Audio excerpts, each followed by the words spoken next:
Hello dear students, हमने D block element एक नई यूनिट स्टार्ट की थी। डी ब्लॉक एलिमेंट्स में पहले हम उनके महत्वपूर्ण जो गुणधर्म थे, महत्वपूर्ण विशेषताएं थी, वो पढ़ रहे थे। उस क्रम में हमने इनका इलेक्ट्रॉनिक विन्यास देखा था, परमाणु आकार देखा था। इस लेक्चर में हम स्टार्ट करते हैं उस डी ब्लॉक तत्वों का एक और महत्वपूर्ण गुणधर्म, और वो है मेल्टिंग पॉइंट और बॉइलिंग पॉइंट। तो देखिए इसमें क्या है। मेल्टिंग पॉइंट और बॉइलिंग पॉइंट मीन्स गलनांक व क्वथनांक। तो यहाँ पे जब हम गलनांक या क्वथनांक की बात कर रहे हैं तो सबसे पहले हमें ये चेक करना होता है कि वो जो क्रिस्टलीय ठोस है वो किस प्रकार का क्रिस्टलीय ठोस है। तो हमें पता है ये सब कि डी ब्लॉक के जो भी तत्व हैं, डी ब्लॉक जो एलिमेंट है, डी ब्लॉक तत्व जो थे वो डी ब्लॉक एलिमेंट धात्विक ठोस होते हैं। धात्विक हैं तो ये धात्विक ठोस है। धात्विक ठोसों के लिए गलनांक और क्वथनांक की हम बात करें तो ये धात्विक ठोस में जो धातु परमाणुओं के बीच में बंध बना हुआ है, जिसे हम धात्विक बंध कहते हैं, उस धात्विक बंध की प्रबलता पर निर्भर करेगा। धात्विक ठोस में जो धातु के परमाणु हैं, इन धातु के परमाणुओं के मध्य जो अन्योन्य क्रियाएं चल रही हैं, ये अन्योन्य क्रियाएं धात्विक अन्योन्य क्रियाएं ये धात्विक बंध कहलाती है। इस धात्विक बंध की जो सामर्थ्य है उसके ऊपर निर्भर करेगा सारा।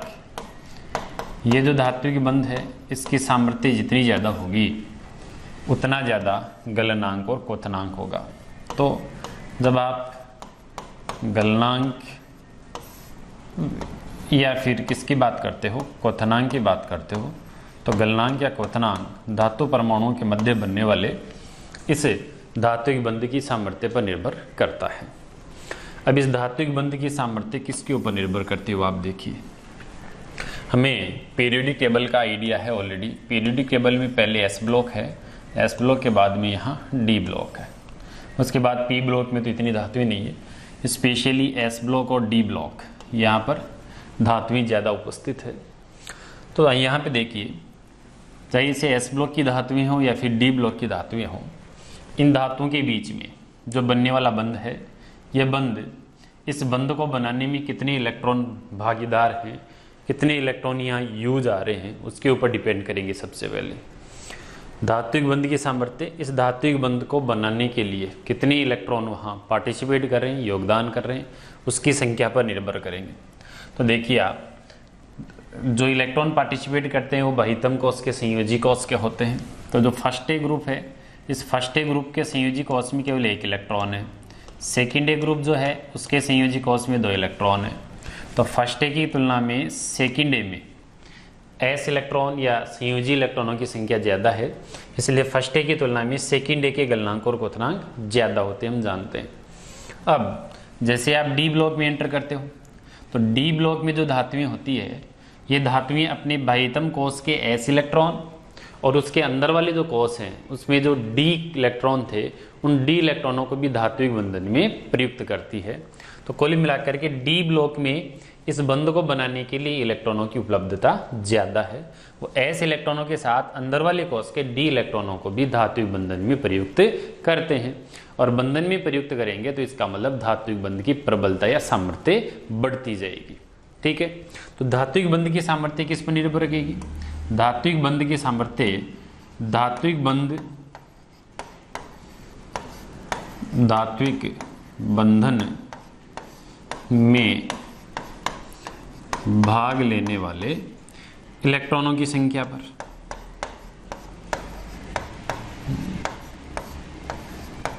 वाले इलेक्ट्रॉन की संख्या, उसके ऊपर यह पूरा खेल निर्भर करेगा।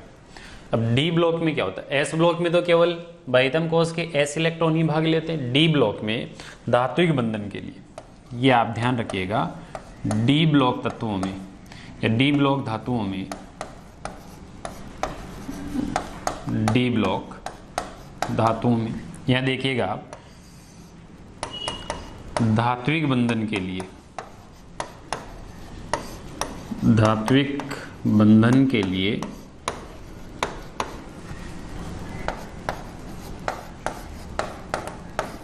एनएस इलेक्ट्रॉन जो बाह्यतम कोश के इलेक्ट्रॉन है वो, प्लस n-1 डी इलेक्ट्रॉन, जो अंदर वाले कोष है उसके जो डी इलेक्ट्रॉन है वो भी इस बंधन में भाग लेते हैं। तो जैसे जैसे इन इलेक्ट्रॉनों की संख्या बढ़ती जाएगी धात्विक बंध और भी प्रबल होते जाएंगे, और जैसे जैसे प्रबलता बढ़ती जाएगी उनके गलनांक और क्वथनांक ज्यादा होते जाएंगे। बिल्कुल सिंपल सी कहानी है इसमें। ये सारा खेल किसके ऊपर डिपेंड करता है? धात्विक बंधन में भाग, धात्विक बंध की सामर्थ्य, गलनांक क्वथनांक कब ज्यादा होगा? जब सामर्थ्य ज्यादा होगी। सामर्थ्य कब ज्यादा होगा? जब उसमें भाग लेने वाले इलेक्ट्रॉनों की संख्या ज्यादा होगी। इलेक्ट्रॉनों की संख्या कौन कौन से इलेक्ट्रॉन होते हैं? तो एक तो एस इलेक्ट्रॉन और एक अंदर वाले डी इलेक्ट्रॉन। अब जब डी इलेक्ट्रॉनों की बात करते हैं तो डी इलेक्ट्रॉनों में ये देखा गया है कि सारे डी इलेक्ट्रॉन भाग नहीं लेते। वो स्थिति सबसे अनुकूल होती है जब हर एक डी कक्षक में एक इलेक्ट्रॉन हो, मतलब अयुग्मित डी इलेक्ट्रॉन। अगर हम यह बात करें तो अयुग्मित जो डी इलेक्ट्रॉन है, अयुग्मित डी इलेक्ट्रॉन, वो इसके लिए सबसे अनुकूल परिस्थिति होती है धात्विक बंधन के लिए। एस तो युग्मित और अयुग्मित दोनों चलेंगे, लेकिन डी के इलेक्ट्रॉन जब अयुग्मित ज्यादा होते हैं वहां पर सबसे ज्यादा गलनांक और क्वथनांक होता है, जिसमें डी इलेक्ट्रॉन सबसे ज्यादा अयुग्मित हो। क्लियर है ये कहानी? तो अब हमें पता है एस ब्लॉक की धातुओं की तुलना में डी ब्लॉक में इलेक्ट्रॉनों की संख्या ज्यादा है। तो एस ब्लॉक और डी ब्लॉक में आप देखेंगे तो डी ब्लॉक की धातुओं के गलनांक क्वथनांक उच्च आते हैं। फर्स्ट ए का सबसे कम होता है गलनांक और क्वथनांक। फर्स्ट ए से ज्यादा गलनांक क्वथनांक होता है वो सेकंड ए का होता है, और उससे ज्यादा डी ब्लॉक की मेटल्स का होता है। ये पूरा खेल आपके समझ में आ गया होगा। अब डी ब्लॉक में भी स्कैंडियम में अयुग्मित इलेक्ट्रॉन एक है, स्कैंडियम के बाद वेनेडियम में अयुग्मित इलेक्ट्रॉन और आ जाएगा। तो स्कैंडियम से ज्यादा गलनांक क्वथनांक वेनेडियम, वेनेडियम से ज्यादा टाइटेनियम। क्लियर है ये चीज? टाइटेनियम से ज्यादा क्रोमियम। तो जैसे जैसे अयुग्मित इलेक्ट्रॉनों की संख्या बढ़ेगी गलनांक और क्वथनांक भी बढ़ता जाएगा। लेकिन क्रोमियम के जस्ट आगे जो आएगा, ये पूरा डी ब्लॉक चल रहा हमारा, क्रोमियम के बाद में आएगा मैग्नीज। मैग्नीज तत्व में क्या होगा? मैग्नीज में अयुग्मित इलेक्ट्रॉनों की संख्या 5 होगी, एस इलेक्ट्रॉनों की संख्या 2 होगी। तो मैग्नीज के पास तो सबसे ज्यादा होते हैं अयुग्मित इलेक्ट्रॉनों की संख्या, और डी इलेक्ट्रॉनों की संख्या जोड़े, वो सॉरी एस इलेक्ट्रॉनों की संख्या जोड़े तो एमएन में सबसे ज्यादा है। लेकिन एमएन के लिए क्या होता है कि एमएन का स्थायी इलेक्ट्रॉनिक विन्यास है, और जब स्थायी इलेक्ट्रॉनिक विन्यास है तो इलेक्ट्रॉनिक विन्यास जब स्थायी हो जाता है तो फिर वो धात्विक बंध बनाने में, जो स्थायी होते हैं वो आपस में बंध नहीं बनाते हैं, जो अपने आप भी स्थायी है उनको बंध बनाने की जरूरत ही नहीं है। तो जब स्थायी इलेक्ट्रॉनिक विन्यास होते हैं तो ये जो धात्विक बंध की सामर्थ्य है ये घट जाती है, और ये घट जाएगी तो गलनांक और क्वथनांक कम हो जाएंगे। तो मैग्नीज का गलनांक और क्वथनांक इससे कम होता है, जबकि होना ज्यादा चाहिए था। फिर एमएन के बाद में आयरन, कोबाल्ट, निकिल, इनमें चलेंगे तो इनमें डी इलेक्ट्रॉन युग्मित होना स्टार्ट हो जाएंगे, और डी इलेक्ट्रॉन अगर युग्मित होना स्टार्ट हो गए तो गलनांक और क्वथनांक घटना चालू हो जाएंगे। तो अगर आप इस 3D सीरीज की बात करते हो तो 3D सीरीज में स्कैंडियम से क्रोमियम तक जाते हो तो गलनांक और क्वथनांक बढ़ते हैं। क्रोमियम के बाद में मैग्नीज का और ज्यादा होना चाहिए था, लेकिन ये अपवाद स्वरूप कम हो जाता है। क्लियर है? उसके बाद में वापस आयरन का बढ़ता है, और उसके बाद वापस घटना चालू हो जाएंगे। तो सबसे ज्यादा जो आएगा वो किसका आएगा? क्रोमियम का आएगा। क्रोमियम तक बढ़ेगा, फिर उसके बाद में घटेगा। बढ़ना वैसे एमएन तक चाहिए था, लेकिन एमएन का स्थायी विन्यास होने से इसमें दुर्बल धात्विक बंध बनते हैं। यही कहानी ये जो 3D श्रेणी थी, उसके बाद में दूसरी श्रेणी कौन सी आएगी? 4D श्रेणी है। 4D में भी मध्य तक ज्यादा आएगा, फिर कम हो जाएगा। 5D में भी मध्य तक ज्यादा आएगा, फिर कम हो जाएगा। तो डी ब्लॉक में एक आवर्त में जब आप बात करते हो तो मध्य तक, उस श्रेणी के मध्य तक गलनांक क्वथनांक उच्च होते हैं, क्योंकि मध्य तक अयुग्मित इलेक्ट्रॉनों की संख्या बढ़ती है। उसके बाद में वापस अयुग्मित इलेक्ट्रॉनों की संख्या घटने से गलनांक और क्वथनांक घट जाते हैं। कोई समस्या होनी नहीं चाहिए आपके। इसके एक एक चीज को आप पॉइंट वाइज लिखते चलिएगा, ठीक है? और देखिए आप अब वर्ग में ऊपर से नीचे चले तो देखिए एस ब्लॉक में जब आप वर्ग में ऊपर से नीचे जाओगे तो एस ब्लॉक में आकार बहुत ज्यादा हो जाता है। एस ब्लॉक की मैं कहानी अलग से यहां बताता हूं। एस ब्लॉक, वैसे तो हम डी ब्लॉक पढ़ रहे हैं, लेकिन एस ब्लॉक वालों की भी साथ में चेक कर लीजिए। एस ब्लॉक में जैसे ही आप टॉप टू बॉटम चलेंगे तो आकार बढ़ेगा, और जैसे ही आकार ज्यादा होगा धात्विक बंध दुर्बल हो जाएंगे। बड़े परमाणुओं के बीच कमजोर आकर्षण लगा करते हैं, छोटे छोटे परमाणु मजबूत बंध बना लेते हैं। तो आकार बढ़ेगा तो मेटेलिक बॉन्ड स्ट्रेंथ जो है वो घट जाएगी। MbS का मतलब है मेटेलिक बॉन्ड जो बनता है उसकी स्ट्रेंथ घट जाएगी, और मेटेलिक बॉन्ड की स्ट्रेंथ घट जाएगी तो बॉइलिंग पॉइंट ले लो आप चाहे इसे, वो भी घट जाएगा, और मेल्टिंग पॉइंट ले लो आप, वो भी घट जाएगा। तो एस ब्लॉक में जैसे जैसे आप ऊपर से नीचे चलोगे गलनांक और क्वथनांक में लगातार कमी आएगी। एस ब्लॉक के लिए क्या होगा, लगातार गलनांक और क्वथनांक में कमी आएगी, और उसके पीछे का कारण आपको मैंने यहाँ बता दिया है। लिथियम में बहुत मजबूत बंध है, लिथियम सबसे ज़्यादा कठोर है, और सीजियम सबसे ज़्यादा सॉफ्ट है। सीजियम इतना सॉफ्ट है, सीजियम और फ्रेंसियम, कि ये जो रूम टेम्परेचर है 27 डिग्री से ऊपर ये द्रव अवस्था में मिलते हैं।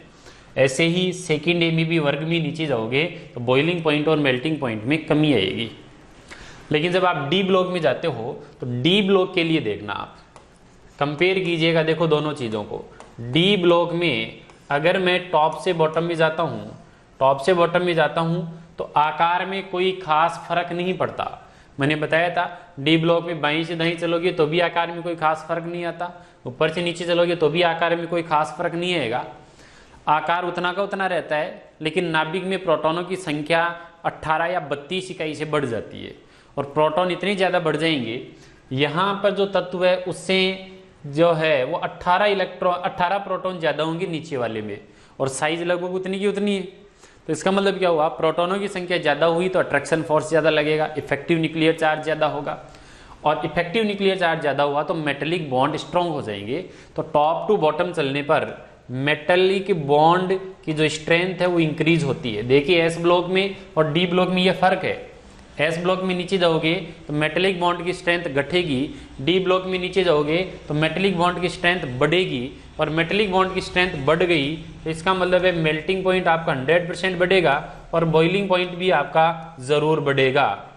तो समूह में नीचे जाने पर डी ब्लॉक में गलनांक और क्वथनांक बढ़ते हैं, जबकि एस ब्लॉक में गलनांक और क्वथनांक में लगातार क्या होती है, लगातार कमी आती है। ठीक है, तो ये एक बड़ा डिफरेंस आपने यहाँ नोट कर लिया है। अब 3D सीरीज में सबसे ज्यादा किसका है, क्रोमियम का है। 4D सीरीज में सबसे ज्यादा किसका होगा, तो क्रोमियम के जस्ट नीचे कौन आता है, मोलिब्डेनम आता है। ठीक है, 5D सीरीज में 5D में इसके जस्ट नीचे कौन आएगा, टंगस्टन आएगा।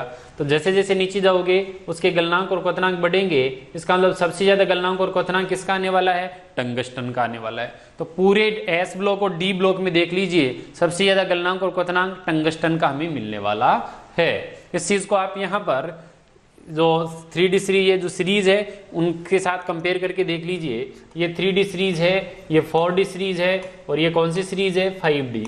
6D सीरीज के एलिमेंट्स रेडियो एक्टिव है, इसलिए उनको हम यहाँ पर कंसिडर नहीं कर रहे हैं। ओके, इनमें आप देखिए बड़े आराम से देखिए, स्कैंडियम से टाइटेनियम के पास जाओगे गलनांक और क्वथनांक बढ़ेगा, क्योंकि एकमित डी इलेक्ट्रॉनों की संख्या बढ़ रही है। यहाँ जाओगे और बढ़ेगा, यहाँ जाओगे तो बढ़ेगा। लेकिन मैग्नीज का अपवाद स्वरूप कम होगा। कम क्यों होगा, क्योंकि मैग्नीज में स्थायी इलेक्ट्रॉनिक विन्यास है, इससे वापस ज्यादा आयरन का यहाँ से वापस कम होना स्टार्ट हो जाएगा, और कंटिन्यूसली क्या होता जाएगा, कम होता जाएगा। जिंक का बहुत कम क्यों है और एमएन का कम क्यों है, उसका रीजन हम बता देंगे। एमएन का स्थायी अर्धपूरित विन्यास है, जिंक का स्थायी पूर्ण पूरित विन्यास है। और जब स्थायी विन्यास होता है, इसका स्थायी अर्धपूरित विन्यास है, और जब आपको पता है स्थायी विन्यास जहां होते हैं, स्थायी अर्धपूरित विन्यास, और इसका आने वाला है स्थायी पूर्ण पूरित विन्यास। दोनों के स्टेबल कॉन्फ़िगरेशन है, स्थायी पूर्ण पूरित विन्यास। जिनके स्थायी विन्यास हो जाते हैं वहाँ दुर्बल अन्योन्य क्रियाएं होती है, जो खुद स्थायी है वो आपस में आकर्षण नहीं करेंगे, क्योंकि वो तो स्टेबल है, उन्हें दोस्ती की जरूरत ही नहीं है। तो वहाँ पर दुर्बल अन्योन्य क्रिया होगी इन दोनों में, और दुर्बल अन्योन्य क्रिया होगी तो गलनांक क्वथनांक घट जाने हैं। ऐसे ही सीरीज में होंगे। इस सीरीज में जो है वो मोलिब्डेनम तक गलनांक क्वथनांक घटेगा, टेक्नीशियम का वापस कम हो जाएगा, फिर रूथियम का बढ़ेगा, रूथियम के बाद वापस इनका कम होना स्टार्ट हो जाएगा, और सबसे कम किसका आएगा, कैडमियम का होगा। अगर आप 5D सीरीज में बात करते हो तो कंटिन्यूसली इंक्रीज होता जाएगा, टंगस्टन तक मैक्सिमम होगा, उसके बाद में वापस ये क्या होगा, डिक्रीज होना स्टार्ट हो जाएगा। यहाँ पर ऐसा कोई अर्धपूरित विन्यास वाला खेल यहाँ आएगा नहीं, इलेक्ट्रॉनिक कॉन्फ़िगरेशन में भी हम चेक कर लेते तो यहाँ कंटिन्यूसली डिक्रीज होता है। तो आप देखिएगा Mn एंड Tc, Mn और Tc दो ऐसे एलिमेंट्स हैं जो अपनी श्रेणी में अपवाद स्वरूप अपने दोनों जो नजदीकी तत्व हैं उनसे कम गलनांक क्वथनांक रखते हैं, और इन दोनों का कारण हम स्थायी अर्धपूरित विन्यास बताएंगे। अब समूह में ऊपर से नीचे चलोगे तो गलनांक और क्वथनांक बढ़ना ही है। आप देखिएगा स्कैंडियम से ज्यादा इट्रियम का, इट्रियम से ज्यादा लेंथेनम का है, यहाँ सबसे ज्यादा हैफनियम का है, यहाँ सबसे ज्यादा टेंटेलम का है, यहाँ सबसे ज्यादा टंगस्टन। तो इस सीरीज में सबसे ज्यादा किसका? क्रोमियम का। इस सीरीज में सबसे ज्यादा किसका? मोलिब्डेनम का। इस सीरीज में सबसे ज्यादा किसका? टंगस्टन का। और इन तीनों में सबसे ज्यादा किसका? इन तीनों में सबसे ज्यादा टंगस्टन का। तो सर्वाधिक गलनांक वाली धातु है ये। अगर आपको पता हो तो मैं यहाँ नोट कर देता हूं, ये सर्वाधिक गलनांक वाली धातु, ये सर्वाधिक गलनांक वाली धातु है। कहानी समझ में आ गई? ओके, ऐसे आगे कंटिन्यू करोगे तो वापस डिक्रीज होता जाएगा। यहाँ पर सबसे ज्यादा ओस्मियम, यहाँ सबसे ज्यादा इरिडियम, यहाँ सबसे ज्यादा प्लेटिनम। अब यहाँ पर गड़बड़ हो जाएगी। जब आप यहाँ देखेंगे तो यहाँ दिक्कत हो जाएगी। यहाँ जैसे जैसे आप नीचे जाओगे गलनांक और क्वथनांक बढ़ना चाहिए था, लेकिन ग्रुप नंबर 11 और ग्रुप नंबर 12 में गलनांक और क्वथनांक का समूह में नीचे जाने पर जो ऑर्डर आप सोचा करते थे वो वाला ऑर्डर नहीं आने वाला। यहाँ क्या ऑर्डर होने वाला है वो मैं आपको बता देता हूँ। यहाँ सबसे ज्यादा कॉपर का ही रहने वाला है। सबसे ज्यादा किसका रहने वाला है? कॉपर। कॉपर से कम किसका होगा? गोल्ड का। ओके, और गोल्ड से भी कम किसका होगा? सिल्वर का। तो यहाँ ये क्वेश्चन एग्जाम में आना है। बस एग्जाम में कौन सा क्वेश्चन आना है? ग्रुप नंबर 11 वाले जो तत्व हैं उनके गलनांक और क्वथनांक का क्या ऑर्डर है। तो सबसे ज्यादा जो मेल्टिंग पॉइंट, बॉइलिंग पॉइंट आना है वो कॉपर है, कॉपर से कम गोल्ड है, और गोल्ड से भी कम सिल्वर। न्यूनतम गलनांक और क्वथनांक वाला सिल्वर होगा। एक्सेप्शनल ये चीज है तो ये हमें याद करनी होगी। ऐसे ही अगर हम ग्रुप नंबर 12 की बात करते हैं तो ग्रुप 12 में क्या होगा? सबसे ज्यादा जिंक है। जिंक से भी कम किसका है? कैडमियम है। कैडमियम से भी कम किसका है? मरकरी का है। तो ये मेल्टिंग पॉइंट और बॉइलिंग पॉइंट का एक सीक्वेंस है जो हमें ध्यान रखना है। ग्रुप नंबर 11 और ग्रुप नंबर 12 ये बड़े इंपॉर्टेंट है। दोनों का लक्ष्य आप नोट कीजिएगा। सीधा क्वेश्चन इसमें से भी आ सकता है, मेल्टिंग पॉइंट और बॉइलिंग पॉइंट का ऑर्डर। और इसे हम ग्राफिकल मेथड से भी अच्छे से याद रख सकते हैं। यहाँ से चीज़ें थोड़ी सरल हो जाती है। तो आप यहाँ देखिएगा, ये जो लाइन आपको दिख रही है ब्लू कलर वाली वो किसकी है? 3D की है। जो आपको ग्रीन कलर वाली दिख रही है वो 4D सीरीज है, और रेड कलर में आ रहा है वो 5D सीरीज है। इस स्टार्ट में एस ब्लॉक के एलिमेंट्स दे दिए, इनको हम छोड़ देते हैं। यहाँ से आप नोट कीजिए आगे, इसमें क्या होगा? स्कैंडियम से स्टार्ट किया, सॉरी ये डी ब्लॉक के ही है। तो स्कैंडियम से मैंने स्टार्ट किया, ये स्कैंडियम है। स्कैंडियम के बाद में टाइटेनियम का और ज्यादा, वेनेडियम का और ज्यादा, क्रोमियम का लगभग सेम है, वेनेडियम क्रोमियम का। मैग्नीज का आप देखोगे तो मैग्नीज का कम हो गया है। ओके, देन आयरन का वापस ज्यादा, कोबाल्ट उससे थोड़ा कम, ज्यादा फर्क नहीं है। आयरन और कोबाल्ट का लगभग सेम सा, आयरन, कोबाल्ट, निकिल, निकिल के बाद में कॉपर, और कॉपर के बाद में जिंक। समझ में आ गई कहानी? तो ये 3D के लिए हो गया। 3D से ज्यादा किन का आ रहा है? 4D का। 4D से ज्यादा किन का आ रहा है? 5D का आ रहा है। इसमें जो टेक्नीशियम है, टेक्नीशियम में ये दिक्कत है, टेक्नीशियम। और यहाँ किस में प्रॉब्लम है? Mn में। टेक्नीशियम का अपने दोनों साथ वालों से कम आ रहा है, Mn का अपने दोनों साथ वालों से कम आ रहा है। और ग्रुप नंबर 11 और ग्रुप नंबर 12 में देखिए, ग्रुप नंबर 12 में तो जिंक का सबसे ज्यादा हो गया, उससे कम कैडमियम, और सबसे कम किसका आ रहा है? मरकरी का आ रहा है। क्लियर है? यहाँ पर सबसे ज्यादा कॉपर आ रहा है, कॉपर से कम कौन आ रहा है? Au, और सबसे कम किसका आ रहा है? Ag का आ रहा है। तो ये जो सीक्वेंस है, ये दोनों सीक्वेंस आपको थोड़े ध्यान में रखने हैं। ये हमारा जो मेल्टिंग पॉइंट और बॉइलिंग पॉइंट का मैटर था वो कंप्लीट हो चुका है। ठीक है, अब मैं थोड़ा सा आगे चलता हूं और हम बात करते हैं इससे आगे वाली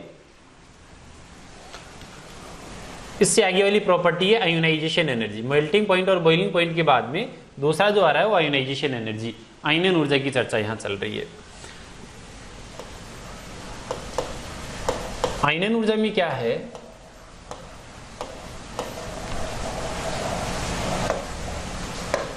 कोई भी हमारे पास परमाणु है, ठीक है, उस परमाणु में नाभिक है और नाभिक के बाहर संयोजी कोश में इलेक्ट्रॉन है।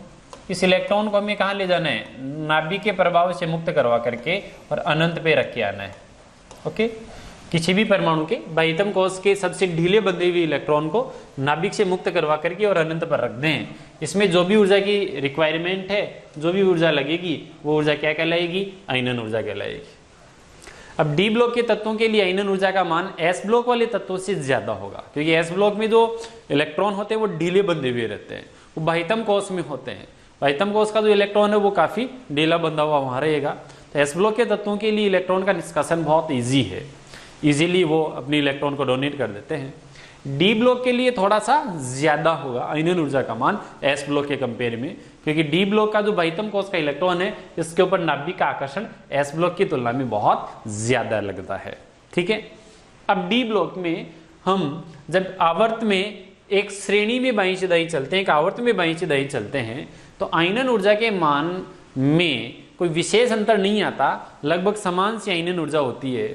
और जो भी फर्क आता है, जो भी अंतर आता है, वो अंतर एक क्रम में, एक सीक्वेंस में नहीं आता, वो कभी कम हो जाता है, कभी ज्यादा हो जाता है।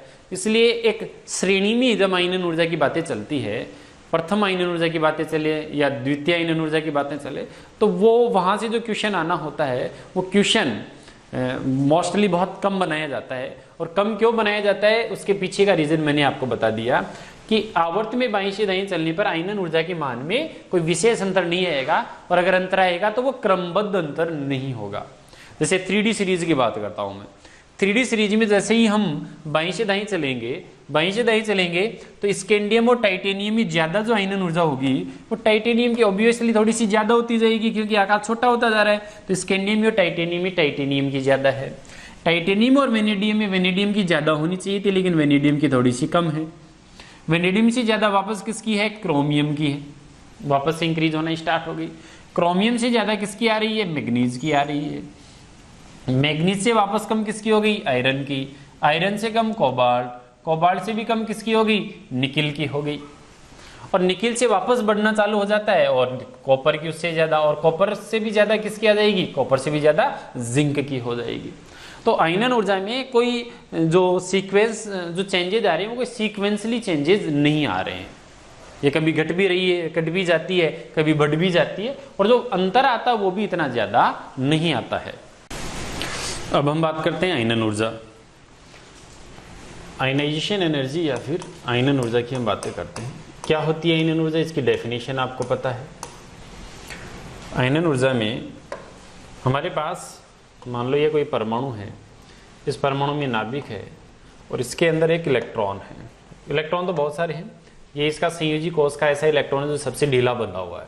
नाभिक ने इसको पकड़ रखा है, सबसे ढीला बंधा हुआ इलेक्ट्रॉन है। इस सबसे ढीले बंधे हुए इलेक्ट्रॉन को हम अनंत पर ले जाकर के रखे आएंगे। ओके, इसके लिए जो भी ऊर्जा की आवश्यकता होगी उसको हम प्रथम आयनन ऊर्जा कहेंगे। अगर उदासीन में से निकाल रहे, एक बार इलेक्ट्रॉन निकाल करके ले गए तो फिर ये एकल धन आवेशित हो जाएगा, फिर इसमें से इलेक्ट्रॉन निकालेंगे तो वो द्वितीय आयनन ऊर्जा होगी। यानी पहला इलेक्ट्रॉन निकाल करके लेके गए हो प्रथम आयनन ऊर्जा है, दूसरा लेकर के जा रहे हो तो फिर द्वितीय आयनन ऊर्जा है। तो ये इस तरीके से हम बात कर लेते हैं इनकी। देखिए, जब आप एस ब्लॉक के एलिमेंट्स की बात करते हो, एस ब्लॉक के एलिमेंट्स और डी ब्लॉक के एलिमेंट्स को कंपेयर करें तो एस ब्लॉक के एलिमेंट्स में जो ये बाह्यतम कोश का इलेक्ट्रॉन है वो काफी ढीला बंधा हुआ रहता है। नाभिक का आकर्षण इतना ज्यादा लगता नहीं इस बाह्यतम कोश के इलेक्ट्रॉन पर, और आकर्षण कम लगेगा, यानी ढीला बंधा हुआ रहेगा तो उसका निष्कासन आसान हो जाएगा। तो एस ब्लॉक के एलिमेंट्स के लिए जो आयोनाइजेशन एनर्जी की वैल्यू है वो कम आएगी, और डी ब्लॉक के एलिमेंट्स हैं इनके लिए आयोनाइजेशन एनर्जी की वैल्यू ज्यादा आएगी। क्यों आएगी? क्योंकि डी ब्लॉक के एलिमेंट्स में संयोजी इलेक्ट्रॉन को नाभिक ज्यादा प्रबलता से आकर्षित करके रखता है। अब मैं डी ब्लॉक में एक श्रेणी में बात करूं, जैसे ये वाली हमारी श्रेणी है, ये 3D श्रेणी है। इस 3D सीरीज में अगर मैं बात करूं तो जब आप एक सीरीज में लेफ्ट टू राइट चलते हैं तो आयनन ऊर्जा में जो बदलाव आते हैं, ये आयनन ऊर्जा में आने वाले बदलाव क्रमबद्ध नहीं होते। पहली बात तो आने वाले बदलाव इतने बड़े नहीं होते, बहुत सूक्ष्म बदलाव आते हैं, इतना बड़ा अंतर नहीं होता, इनकी आयनन ऊर्जाएं लगभग समान सी रहती है। और फिर भी जब ये बदलाव आते भी हैं तो ये बदलाव एक क्रम से नहीं आते, इसलिए एक श्रेणी में इनकी आयनन ऊर्जा से संबंधित प्रश्न पूछने की संभावनाएं भी काफी कम होती है।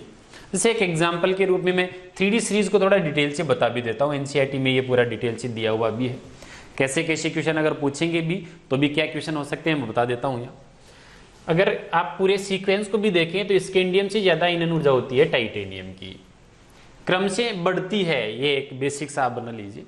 टाइटेनियम से ज़्यादा वेनेडियम, वेनेडियम से ज़्यादा क्रोमियम, क्रोमियम से ज़्यादा मैग्नीज, मैग्नीज से ज़्यादा आयरन, आयरन तक ईंधन ऊर्जा का मान बढ़ेगा। उसके बाद में वापस थोड़ा सा घट जाता है, उससे कम कोबाल्ट, कोबाल्ट से कम निकेल, थोड़ा सा कम हो जाएगा और वापस बढ़ना चालू हो जाएगा, उससे ज़्यादा कॉपर और सबसे ज़्यादा जिंक। तो अगर आप प्रथम ईंधन ऊर्जा पहला इलेक्ट्रॉन निकालोगे तो पहले इलेक्ट्रॉन निकालने के लिए ईंधन ऊर्जा में ये बदलाव अपेक्षित है, ये कंटिन्यूसली इंक्रीज होना है। एक बार कहाँ डिक्रीज होगा, ये कोबाल्ट और निकिल के पास में, और इसी प्रकार से एक बार और ये जो डिक्रीज होगा वो डिक्रीज होगा टाइटेनियम और वेनेडियम के पास भी। ठीक है, तो यहाँ पर भी मैं इसको चेंज कर देता हूँ, यानी वेनेडियम जो है, इस वेनेडियम वी के पास ये थोड़ा घूम जाएगा मामला, ठीक है ना, और एक कहाँ घूम जाएगा, कोबाल्ट और निकिल के पास। बाकी ग्रेजुअली ये इंक्रीज हो रहा है, ये आप समझ लीजिए। लगातार ईंधन ऊर्जा के मान क्या होते हैं, बढ़ते ही जाते हैं एक सीरीज में। ऐसा ही बाकी भी सीरीज के लिए होगा, बड़ा अंतर इनमें आना नहीं है। अब आपसे जो सबसे सरल क्वेश्चन पूछा जा सकता है, वो सबसे सिंपल क्वेश्चन ये पूछा जा सकता है कि आयोनाइजेशन एनर्जी जो फर्स्ट है, प्रथम ईंधन ऊर्जा, इनमें सबसे ज्यादा किसकी है। एक सिंपल सी ये क्वेश्चन ये तो आ सकता है, ये तो बड़ा आसान सा क्वेश्चन है, सरल सा क्वेश्चन। सबसे ज्यादा ईंधन ऊर्जा किसकी होनी है, तो सबसे ज्यादा ईंधन ऊर्जा यहाँ पर किसकी आएगी, जिंक की, क्योंकि प्रभावी नाभिक की आवेश बढ़ते बढ़ते यहाँ पर मैक्सिमम हो जाएगा, तो जिंक की ईंधन ऊर्जा का मान सबसे ज्यादा आना है। जिंक से कम किसका होगा, तो जिंक से कम होगा आयरन, क्योंकि यहाँ से वापस डिक्रीज हुआ है, तो जिंक के बाद में उससे कम जो आ रहा है वो आयरन। ये एक दो का हमें पता रहे, ज्यादा की हमें जरूरत नहीं है। आयरन से कम वापस किसकी होगी, कॉपर की होगी। तो ये सबसे ज्यादा किसकी है, यहाँ ज्यादा से ज्यादा क्वेश्चन मैक्सिमम का आ सकता है, तो मैक्सिमम का यहाँ क्या आएगा, जिंक होगा। अच्छा, मिनिमम का ऐसे आप कंटिन्यू चलते रहिए, बाकी तो हमें याद करने की जरूरत नहीं है। सबसे कम जो आएगा वो सबसे कम स्कैंडियम। तो प्रथम ईंधन ऊर्जा सबसे ज्यादा किसकी है और प्रथम ईंधन ऊर्जा सबसे कम किसकी है, ये हमें पता है। मैक्सिमम है जिंक की और मिनिमम है स्कैंडियम की, और वैसे कंटिन्यूसली प्रथम ईंधन ऊर्जा का मान बढ़ता ही जा रहा है।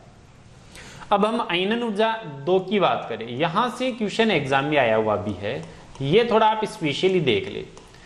ईंधन ऊर्जा, दूसरी ईंधन ऊर्जा भी लगातार बढ़ती ही जाएगी, उसमें कोई संदेह नहीं है, लेकिन कुछ एक तत्व ऐसे होंगे जो अपवाद स्वरूप उच्च ईंधन ऊर्जा रखेंगे। अब दूसरा इलेक्ट्रॉन निकालने में जिस तत्व का इलेक्ट्रॉनिक विन्यास स्थायी से अस्थायी हो रहा हो, वहां वो तत्व उसका विरोध करेगा। अरे इलेक्ट्रॉन निकल रहा है किसी तत्व में से और उस तत्व का विन्यास पहले स्थायी था, निकलने से अस्थायी हो रहा है, तो वो तत्व उस इलेक्ट्रॉन को निकालना नहीं चाहेगा, वो परमाणु से इलेक्ट्रॉन को नहीं निकालना चाहेगा। तो उसको निकालने के लिए आपको ज्यादा एनर्जी देनी पड़ेगी। तो उस स्थिति में ईंधन ऊर्जा का मान अपेक्षित मान से ज्यादा आ जाएगा।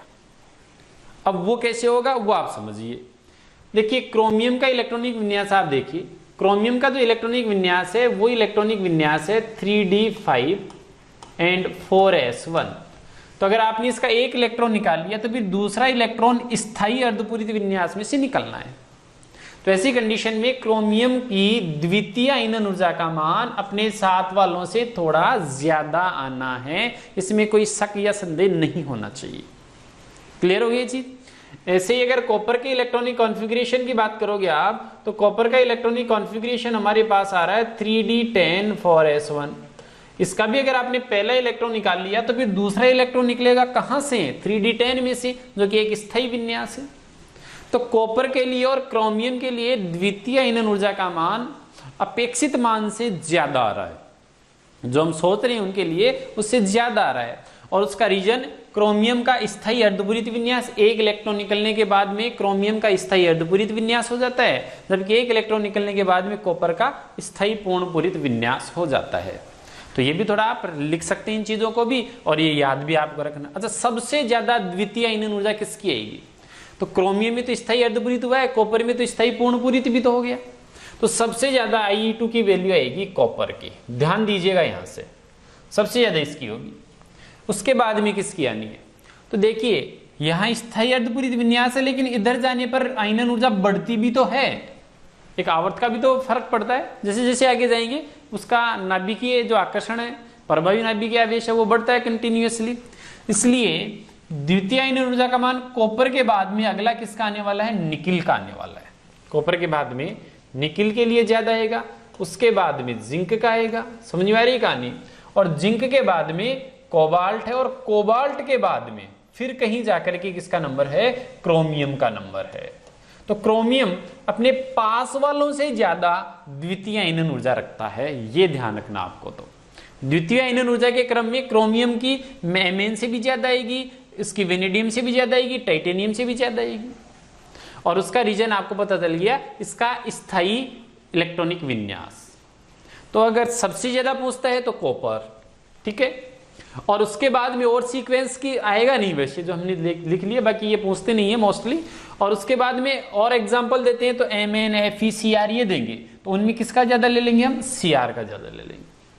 ऐसे तीसरा इलेक्ट्रॉन निकालने तक बातें हो जाती है कई बार। वैसे IE2 में से ही क्वेश्चन आया, नहीं तो IE1 में से क्वेश्चन आया अभी तक, और नहीं IE3 में से कोई क्वेश्चन पूछा गया है। IE2 में से ही मोस्टली क्वेश्चन पूछा गया है। फिर भी मैं बात कर लेता हूँ IE3 की। तीसरा इलेक्ट्रॉन हम निकालेंगे, तो तीसरा इलेक्ट्रॉन निकालेंगे तो Mn को प्रॉब्लम हो जाएगी, क्योंकि Mn का विन्यास है 3d5 और 4s2, तो 2 इलेक्ट्रॉन निकालते Mn को प्रॉब्लम होनी है। और ऐसे जिंक को भी प्रॉब्लम होनी है, इसका जो कॉन्फ़िगरेशन है वो 3d10 और 4s2 है, तो इसके 2 इलेक्ट्रॉन निकलने के बाद में ये स्थायी पूर्ण पूरित हो जाएगा। तो तृतीय आयनन ऊर्जा का मान सबसे ज्यादा किसका आने वाला है, सबसे ज्यादा जिंक का ही आने वाला है। समझ में आ गई कहानी। जिंक के बाद में वो कॉपर, निकेल इनका आएगा। हाँ, Mn का अपने साथ वालों से ज्यादा आएगा, आयरन से भी ज्यादा होगा और क्रोमियम से भी ज्यादा होगा। क्लियर होगी। इसके जो पड़ोसी हैं उनसे ज्यादा होगा Mn का तृतीय आयनन ऊर्जा का मान। तो तृतीय आयनन ऊर्जा का मान किसके लिए दिखाएगा, Mn और जिंक के लिए। द्वितीय आयनन ऊर्जा का मान अपेक्षा से ज्यादा किसके लिए आएगा, क्रोमियम और कॉपर के लिए। और प्रथम का मैंने आपको सीक्वेंसली बता दिया है। तो एक तो ये सिंपल सा क्वेश्चन वहां बन सकता है, ध्यान रखिएगा आप, ठीक है। बाकी अब आप वर्ग में ऊपर से नीचे चलते हो, तो ये जो तीनों सीरीज है, 3D सीरीज, 4D सीरीज और 5D सीरीज, इनके लिए आयनन ऊर्जा में क्या बदलाव आएंगे। तो देखिए, पहला जो था स्कैंडियम, उससे कम इट्रियम, उससे बड़ा होता है इट्रियम, उससे बड़ा लेंथेनम, उससे बड़ा होता है एक्टिनियम। इसमें आकार लगातार बढ़ता है तो आयनन ऊर्जा लगातार घट जाएगी। यानी सबसे ज्यादा आयनन ऊर्जा आएगी स्कैंडियम की, स्कैंडियम से कम आयनन ऊर्जा आएगी इट्रियम की, इट्रियम से कम आयनन ऊर्जा आएगी लेंथेनम, और लेंथेनम से भी कम आयनन ऊर्जा आएगी एक्टिनियम। यानी वर्ग संख्या 3 में लगातार आकार बढ़ने से, वर्ग में आकार बढ़ने से आयनन ऊर्जा लगातार घटेगी, इसमें कोई शक नहीं है। लेकिन उसके बाद में आप बात कीजिए, यहां से आगे चलोगे तो आकार में कोई खास फर्क नहीं आता। यहां तो बिल्कुल ही नहीं आता। आपको पता है आकार लगभग समान चलता है, इनका आकार समान चलता है, लेकिन इनसे 32 प्रोटॉन ज्यादा होते हैं 4D से 5D में। तो यहाँ 32 प्रोटॉन नाभिक में ज्यादा होंगे तो नाभिकीय आवेश बहुत ज्यादा हो जाएगा, और नाभिकीय आवेश बहुत ज्यादा हो जाएगा तो ये इलेक्ट्रॉनों को मजबूती से पकड़ करके खींचेंगे और उससे आयनन ऊर्जा का मान बढ़ जाएगा। तो आयनन ऊर्जा के मान में यहाँ आकार में कोई खास फर्क नहीं आता, लेकिन नाभिकीय आवेश बहुत ज्यादा बढ़ता है, इसलिए सबसे ज्यादा जो आयनन ऊर्जा होती है वो सबसे ज्यादा आयनन ऊर्जा होती है 5D एलिमेंट्स की। कौन से एलिमेंट्स की, 5D एलिमेंट्स की। अब 5D एलिमेंट्स के बाद में बच गए, हमेशा 5D वाले की तो ज्यादा आएगी ही आएगी। तीसरे वर्ग को छोड़ दो, चौथे से 12वें तक इस पूरे ग्रुप में हैफनियम की ज्यादा है, इस पूरे ग्रुप में टेंटेलम की ज्यादा है, इस पूरे ग्रुप में टंगस्टन की ज्यादा है, इस पूरे ग्रुप में रीनियम की ज्यादा है, इस पूरे ग्रुप में मरकरी की ज्यादा है। समझ में आ गई कहानी। यानी कि 5D वाले की तो हमेशा ज्यादा होती है। अब रह गए कौन से, 3D और 4D। तो कुछ ग्रुप वालों में 4D की ज्यादा होती है और 3D की कम होती है। कुछ ऐसे ग्रुप हैं जिनमें सबसे ज्यादा 5D, उससे कम 4D और उससे कम है 3D। वो कौन कौन से ग्रुप हैं, वो ग्रुप आपको ध्यान में भी रखने हैं, और इसे आप इस ग्राफ से थोड़ा और अच्छे से समझ पाएंगे। इस ग्राफ में देखिए, ये हैं 5D के एलिमेंट्स जिनकी सबसे ज्यादा है, 5D से कम वाले ये 4D वाले हैं, और उससे भी कम वाले ये 3D वाले हैं, ठीक है। तो एक तो हो गया टाइटेनियम वाला, टाइटेनियम से ज्यादा जिरकोनियम, जिरकोनियम से ज्यादा हैफनियम, यानी ये कौन सा हो गया, ये हमारे पास वर्ग हो गया वर्ग नंबर 4, हो गया क्या वर्ग नंबर 4।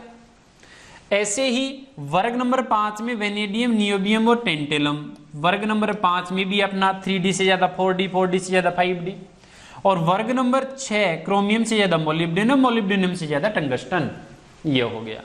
यानी कुल मिलाकर के क्या बात हो गई, वर्ग संख्या, यहां से नोट कर लेते हैं हम, ये किसके लिए एप्लीकेबल है, वर्ग संख्या, ग्रुप नंबर आप देख लीजिएगा, यहां ग्रुप नंबर हमारा आएगा एक तो 4, एक ग्रुप नंबर 5, एक ग्रुप नंबर 6, ठीक है। 3 ग्रुप शुरू के 4, 5 और 6, इनमें 3D, 4D, 5D। लेकिन जैसे ही आप 7वें ग्रुप में चलते हो, Mn वाले में आते हो ना, तो वहां क्या हो जाता है, 5D तो सबसे ज्यादा है, उसमें तो कोई कंफ्यूजन नहीं है, लेकिन 5D से कम हो जाता है ये 3D वाला, देखिए आप Mn वाला 3D वाला हो जाता है, तो 5D से कम हो जाएगा 3D, और 3D से भी कम किसका हो जाएगा, 4D, यानी ये आगे पीछे हो जाएंगे, ये दोनों आगे पीछे हो जाएंगे। समझ में आ गई कहानी। और अगर ये दोनों आगे पीछे हो जाते हैं तो ऐसी कंडीशन में हम लिख देंगे कि ग्रुप नंबर ये किसके लिए एप्लीकेबल होगा, 7 के लिए। ग्रुप नंबर 7 नहीं, आयरन वाला जो ग्रुप है उसके लिए भी मैग्नीज वाले ग्रुप, आयरन वाले ग्रुप और कोबाल्ट वाले ग्रुप, यानी 7 नंबर वाला, 8 नंबर वाला और 9 नंबर वाला, इन तीनों के लिए। तो 7, 8, 9, देखिए शुरू के 3 में 5D, 4D, 3D वाला, अगले 3 में ये एक्सचेंज कर दो, ये आ जाएगा। समझ में आ गई थी। फिर वापस से 3 का बना लिया, फिर उसके बाद में जस्ट आगे देखोगे तो निकिल वाला जो ग्रुप है, यानी ग्रुप नंबर 10 में चीजें वापस बदल गई। ग्रुप नंबर 10 में वापस क्या हो गया, ग्रुप नंबर 10 में वापस से 3D वाला सबसे कम हो गया, 3D से ज्यादा 4D, उससे ज्यादा 5D। और फिर उसके बाद जैसे ही 11 आया, 11 में वापस ही ऊपर चला गया। तो ग्रुप नंबर 11 और ग्रुप नंबर 12 में यही चलेगा।